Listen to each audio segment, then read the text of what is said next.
India fires a long-range intercontinental ballistic missile capable of carrying a nuclear warhead. It will strengthen. अग्नि 6 तैयार है और अग्नि 6 क्या है?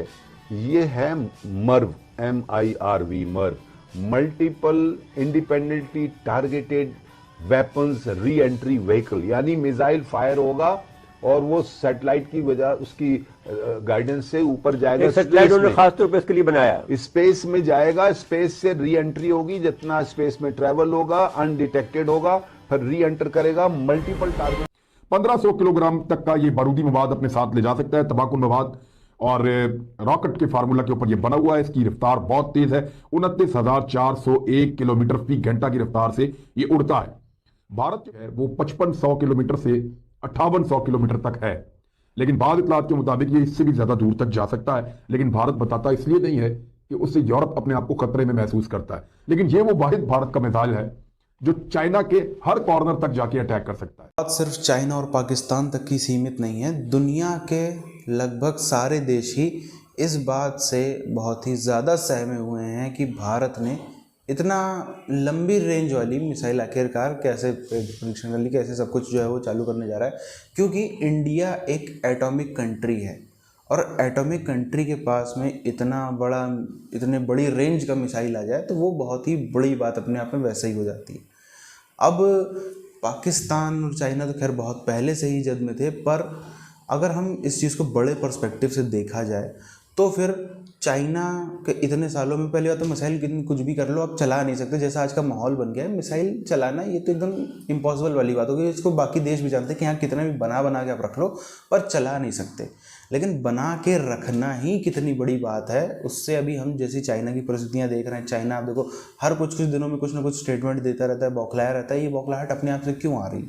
10 साल 12 साल पहले 15 साल पहले तो हम ऐसी बौखलाहट नहीं देखते थे, जब इंडिया हर मामले में डिफेंस में थोड़ा तो अभी के मुकाबले तो खैर कमज़ोर था ही, तब तो ऐसा कुछ नहीं होता था। अब इसका मतलब है कुछ ना कुछ ऐसा हो रहा है जिसकी वजह से पाकिस्तान भी कभी बौखलाया रहता है, चाइना भी बौखलाया रहता है, जितने भी अगल बगल में दुश्मन हैं सब के सब बौखलाया रहते हैं। India now has more accurate, precise attacks on selected targets. India then joins a select group of countries with these capabilities. That's right, Richard, who we can clearly see. अग्नि 6 तैयार है और अग्नि 6 क्या है? ये है Merv, MIRV, Merv, multiple independently targeted weapons re entry vehicle, यानी मिसाइल फायर होगा और वो सैटेलाइट की वजह उसकी गाइडेंस से ऊपर जाएगा। सैटेलाइट उन्होंने खास तौर पे इसके लिए बनाया, स्पेस में जाएगा, स्पेस से री एंट्री होगी, जितना स्पेस में ट्रेवल होगा अनडिटेक्टेड होगा, फिर री एंटर करेगा मल्टीपल टारगेट को हिट करेगा। 5800 किलोमीटर तक है, लेकिन बाद इतलात के मुताबिक ये इससे भी ज्यादा दूर तक जा सकता है, लेकिन भारत बताता इसलिए नहीं है कि उससे यूरोप अपने आप को खतरे में महसूस करता है। लेकिन ये वो वाहिद भारत का मिसाइल है जो चाइना के हर कॉर्नर तक जाके अटैक कर सकता है। इसकी रफ्तार इतनी ज्यादा है, 29,401 किलोमीटर, बहुत ज्यादा तेज उड़ता है, बहुत तेज जाता है, बहुत तेज जाता है। यानी ये अगर इसको यूरोप की तरफ फेंके तो ये 20 मिनट के अंदर वहां पहुंच जाएगा। मिनट्स के अंदर जो है वो मिसाइल इधर से उधर जा सकता है। और पिछला दौर गुजर गया कि जब उसका जो पेलोड था, जो न्यूक्लियर वॉरहेड था, वो अलग जगह पे रखा जाता था और उसका लॉन्च अलग जगह पे होता था। उनको फायर करने के लिए 6 घंटे लगाने पड़ते थे नट बोल्ट लगा के। अब ऐसा नहीं है, अब वो कैनिस्टर में तैयार आता है कि आधे घंटे के नोटिस पे उसको फायर कर दिया जाए। वाकई ही भारत जो है, स्टैटिस्टिक्स क्या कहते हैं, और स्टैटिस्टिक्स तो ये कहते हैं कि भारत के पास कैपेबिलिटी तो है अगर इस हवाले से देखा जाए, लेकिन स्टैटिस्टिक्स अगर मैं एक्सपोर्ट्स की बात करूं कि इंडिया कितना असला एक्सपोर्ट कर पा रहा है या कर पाएगा, इसके ऊपर मैंने थोड़ी जब रिसर्च की तो एक आपको पता है कि एक थिंक टैंक है, और पाकिस्तान के लिए इसमें सबसे बड़े खतरे की क्या बात है? उनकी सोच, जिसकी बिना पर जो पॉलिटिकल कमिटमेंट उनकी है गलत, उसकी बुनियाद पर वो वेपनरी तैयार कर रहे हैं, न्यूक्लियर मिसाइल तैयार कर रहे हैं। आपको पता है 2016 में उन्होंने 12 मिसाइलों के टेस्ट किए, वो सारे मिसाइल जो न्यूक्लियर वॉरहेड ले जा सकते। अपनी एयरफोर्स को तगड़ा किया था, एक्सरसाइजेस की थी, ये सारा काम करने के बाद अपनी आर्टिलरी को वहां पे पहुंचाया, डिपोज बनाया। जब आप बॉर्डर क्रॉस करके आगे की तरफ मूव करते हैं तो आपके साथ बतौर मोर्चा जो चीज मूव कर रही होती है आपकी फौज के साथ, वो टैंक होता है। अगर आपके अंदर फिजाई बर्तरी आपके पास मौजूद है, यानी हवा में अगर आप तगड़े हैं, तो जमीन पे आपका टैंक जबरदस्त काम करता है, मैदान में लेकर आता है जो हथियार बड़े खौफनाक होते हैं। मिसाल प्लान भी है make in India initiative Bharat का, जिसके ऊपर भारत बड़ा स्ट्रांगली काम भी कर रहा है। तो ये जरा देखना है कि क्या इंडिया वाकई ही एक्सपोर्ट कर सकता है, या इंडिया इस पोजीशन में होगा कि वो वेपन सेल कर सके, क्योंकि कोविड-19 में तो इंडिया ने वैक्सीन तो एक्सपोर्ट की है और वैक्सीन में चाइना का मुकाबला भी किया है।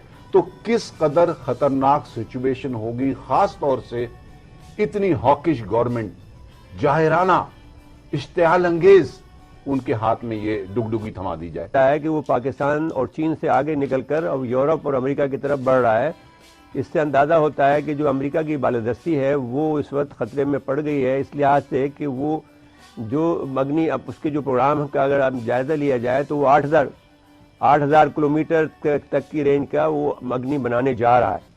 तो आज के प्रोग्राम में हम जो इसकी इश्तिहाल अंगेज़ी और जो ताकत बनाने का अपनी फौजी ताकत बढ़ाने का जो जुनून उस पर तारी है, उस पर गुफ्तगू करेंगे। और उसके साथ साथ में दुनिया में सबसे ज़्यादा जो असला खरीदने वाला मुल्क भी वो बन गया। ट्रेंड कम से कम बातों में शुरू हो चुका है इंडिया के अलावा पूरी दुनिया में। पुतिन ने ट्वीट किया कि पुरानी policy of salt, strategic arm limitation को खत्म किया जाए या कमजोर किया जाए और हमें अपने न्यूक्लियर आर्सेनल को बढ़ाना चाहिए, जिसके जवाब में अभी तक जो प्रेसिडेंट इलेक्ट ट्रम्प साहब हैं उन्होंने भी इस पर जवाब दिया। अब ये सूरत भारत ने क्यों पैदा की?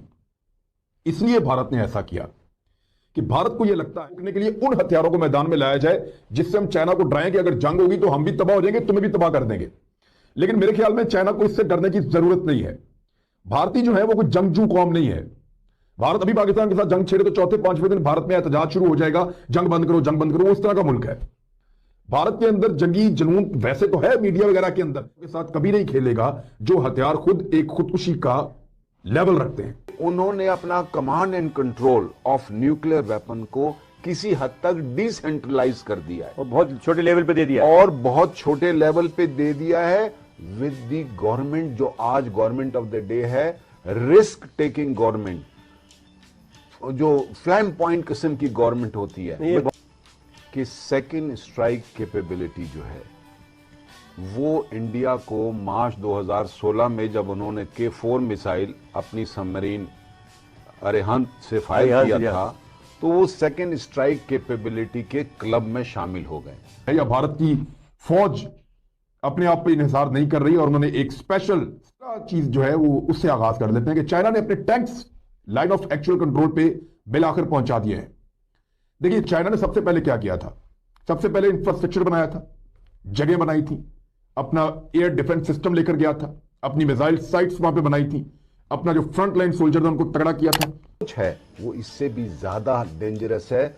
उनके सुब्रमण्यम स्वामी साहब जो मेंबर ऑफ पार्लियामेंट हैं, ये रूलिंग क्लास की, रूलिंग पार्टी की, उन्होंने बयान दिया है आके कि हमें चाहिए कि हम पाकिस्तान के 4 टुकड़े कर दें। थोड़ा सा समय अगर पीछे जाया जाए, जब भारत के पास में अग्नि 5 ही सबसे ज़्यादा रेंज वाली मिसाइल हुआ करती थी जिसकी रेंज 5000 किलोमीटर थी, उस टाइम पर जो देश इस 5000 के एरिया के रेंज के बाहर आते थे वो पाकिस्तान का या चाइना का सपोर्ट करने में हम देखते थे खुलेआम बेखौफ होकर के वो सपोर्ट करते थे। क्यों? क्योंकि उनको पता था हमारा तो जो है भारत एक तरीके से कुछ नहीं बिगाड़ सकता।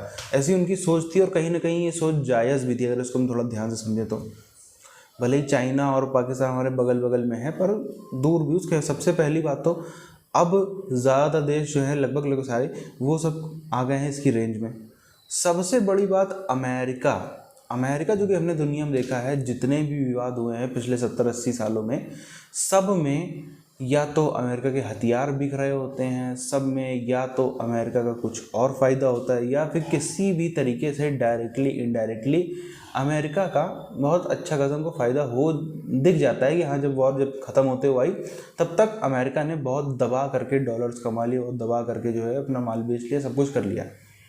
इसी के साथ साथ में उम्मा के भी काफ़ी सारे कंट्रीज थे और भी कई सारे चाइना के ऐसे दोस्त थे, पाकिस्तान के ऐसे दोस्त हुआ करते थे जो खौफ नहीं खाते थे भारत से। भारत क्या कर लेगा, हमारा क्या बिगाड़ लेगा, इतना दूर तो कुछ नहीं रखता।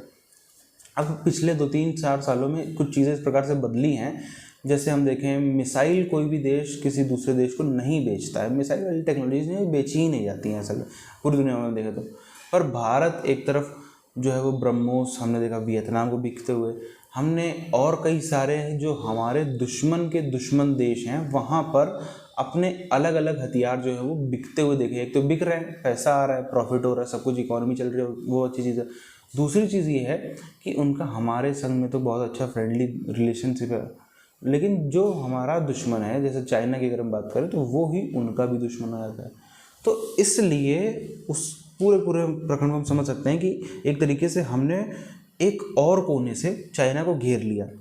अब यही चीज़ अलग अलग जगहों पे होती जा रही थी, जैसे चाइना ही है वो कहीं किसी और इस 5000 किलोमीटर से बाहर कोई साउथ अफ्रीका साइड का देश हो गया, साउथर्न अफ्रीका का कोई देश हो गया, या फिर साउथर्न अमेरिका का कोई देश हो गया, या और इधर ऑस्ट्रेलिया न्यूजीलैंड आगे चले जाए, ये सब एरिया जहाँ पे भारत की रेंज नहीं आती थी, वहाँ तक कुछ भी नहीं कर सकता था, वहाँ पर जो है चाइना हो गया या और देश हो गया, ये इंडिया के खिलाफ प्रोपेगेंडा करना और अलग अलग उन सरजमीनों पर भारत को खुलेआम ओपन चैलेंज देना, ये काम बराबर करते रहते थे।